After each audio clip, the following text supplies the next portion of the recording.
For 4 months, they searched this area every low tide and then sonar tubs at others. So Right. I think that's important as well. It is important. Well, I obviously, do have a call here. Oh.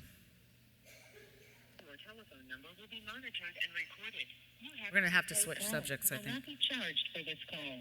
To accept this call, say or dial 5 now.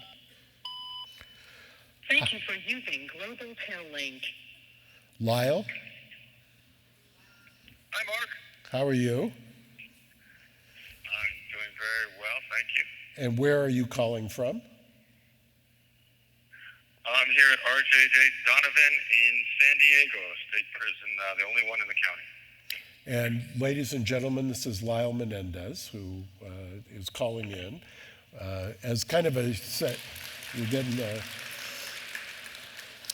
Lyle, I thought it was important at a place like CrimeCon, where people have obviously got an interest in your case and Eric's case, and that we're pending a habeas corpus right now in California.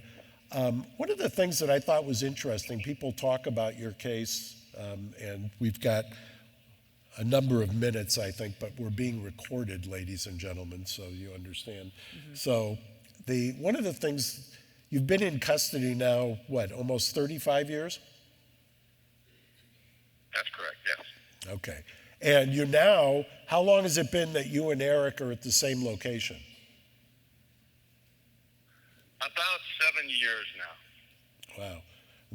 And you've basically been there since 2005, since your last appeal, without any hopes of ever getting out. Is that a fair statement?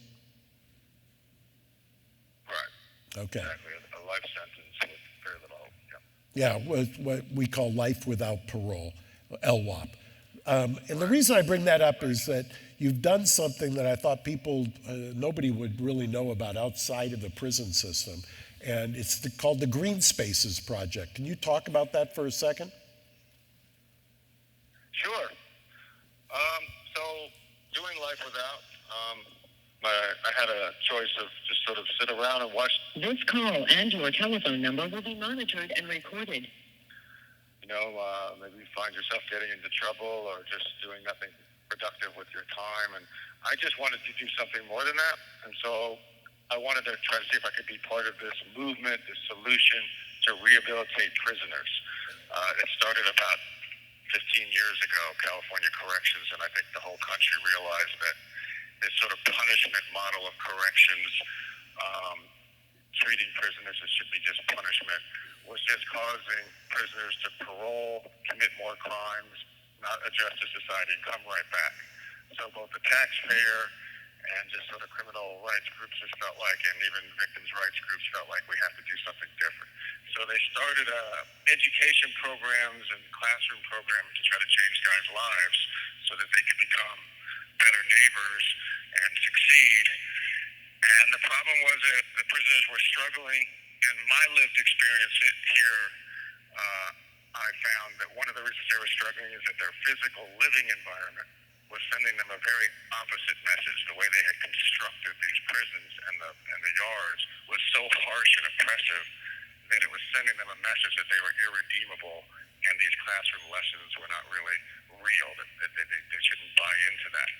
So I got together, formed a group, and asked the governor's office and the warden if we could get permission to redesign a prison yard so that it reflected that rehabilitative mission, turn it into an actual community space through installing grass and trees and outside classroom areas and walkways, and not to make prison more fun and more less a sentence, but to create a sense of community so that prisoners could learn to function in a sense of community, almost like a campus, and that they might be more open to changing their life.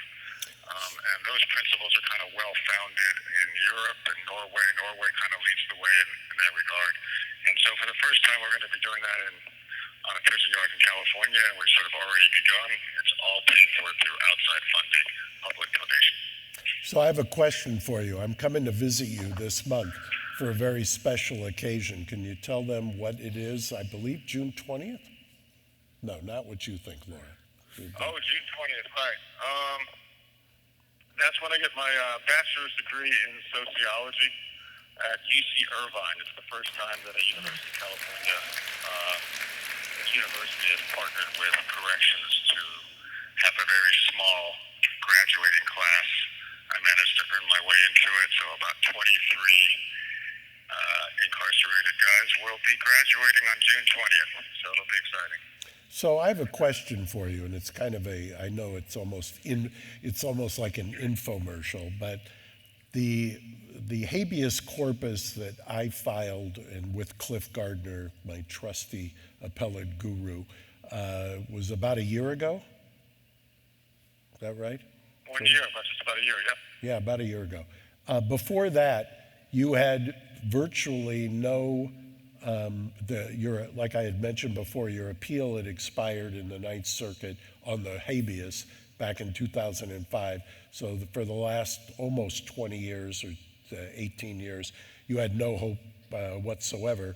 You've started the Green Space Project. You're now going to graduate with a degree this month.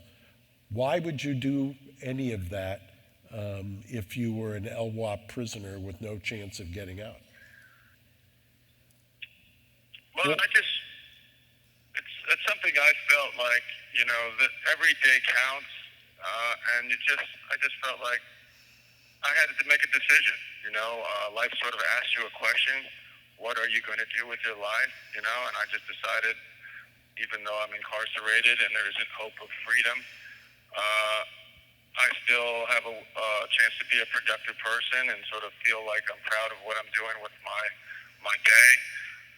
And so education seems like an obvious answer to that question, and then doing something with that education and doing something with that time. And I was accepted, getting this bachelor's allowed me to apply and get accepted to a really rare master's program at California State University, so I'll be getting a master's in urban planning, which fits well with what I'm trying to do on the prison yards.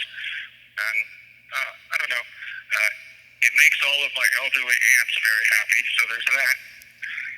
And it's productive, so I'm enjoying it. Okay. I would be remiss if I didn't let Laura ask a question. If she asks something I don't approve of, you suddenly can't hear the question, okay? Well, and we're showing your photos here. Thank you very much for joining us. This is a surprise to most of us that you're able to make this call. You're making history here at CrimeCon, and we want to thank you for this opportunity. And if this bid is successful, when it's successful, can you please tell our audience what you plan on doing if you do get this chance to be released? What will you and your brother do? Well, I'm hoping that I've had these discussions with corrections officials who are in charge of letting formerly incarcerated people return to the prisons to do good work, and they are definitely open to and would like me to continue to work on this idea of transforming prison yards so that it creates living environments and communities that produce better neighbors when they go. This call and your telephone number will be monitored and recorded. So I hope to do that, and then I probably will, as a survivor of childhood sexual abuse, I've had talks with Rosie O'Donnell about creating a foundation where we would go and try to speak to those kind of forums and those groups and help in that space. It's an area that I've spent a lot of my time in, forming groups in here with, as you're probably aware, a lot of the prisoners had difficult childhoods and come from difficult circumstances. And so I formed groups where they can more confidently talk about that. So I'll probably continue those two things. So that would be exciting. So I'm going to ask another question that's kind of a twofer. So a lot of times what people will say to me is, okay, I understand it. If your dad had molested you, I can get that I understand the the taking action with your dad, but not your mother. I hear that all the time. And I'm not going to have you say anything about that right now, but I'm going to point out something. Who is your Aunt Joan? Joan is my mother's sister. Okay, and she's your mom's older sister, correct? Correct. Okay.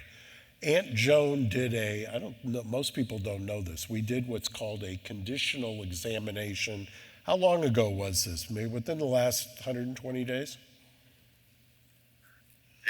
Yeah. Yeah, and Aunt Joan, who was Kitty's older sister, because she's over 90 years old, technically it's over 70, I think, in California, you can do in a criminal case what's called a conditional examination, which is basically a deposition. So we did it in my office. The district attorney was represented. She spent an hour and a half talking about why she believes that her nephews should be out, that they've done enough time, that they have truly remarkable transformations. It brought tears to my eyes, I'll tell you, because the level of forgiveness, understanding, and just mercy, I think, was mind-boggling to me. And she still wakes up every day, if I'm not mistaken, you can correct me if I'm wrong, with her most fervent wish is for you and your brother to visit her up the 101 highway where she lives from where you two are staying. Is that fair? Right. You know, one of the other things people don't know is we now have, and we will be filing very shortly, a letter that's signed by how many relatives of Kitty and your father? 24? I think it was about 24 to 30, yeah. Yeah, virtually the entire family on both sides have signed on to a letter. As victims in California, they've got a right.